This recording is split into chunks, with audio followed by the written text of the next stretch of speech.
Forex pairs like GBP/USD move because the market is constantly reassessing the value of one currency against another. In this case, GBP/USD shows how many US dollars one British pound can buy. If the pair rises, sterling is gaining strength against the dollar. If it falls, the dollar is gaining strength against sterling.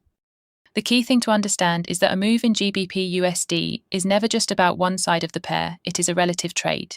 Traders are looking at what is happening in the UK, what is happening in the US, and which side has the stronger reason to move.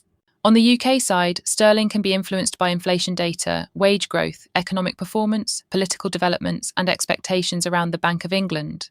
If UK inflation remains high or growth holds up better than expected, traders may believe the Bank of England will keep interest rates higher for longer. That can support the pound.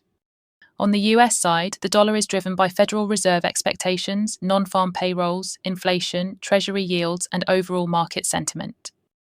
Because the dollar sits at the center of global markets, GBP/USD is often moved just as much by the dollar as it is by the pound.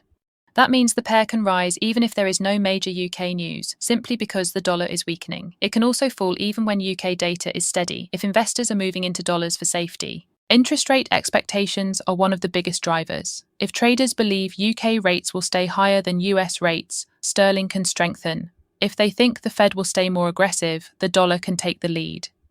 Risk sentiment matters as well. In risk-on conditions, the dollar can weaken as investors move into higher-risk assets. In risk-off conditions, the dollar often strengthens because it is seen as liquid and defensive. So GBP/USD is more than a currency chart. It is a live reflection of the relationship between the UK and US economies, central bank policy, interest rate expectations, and global risk appetite.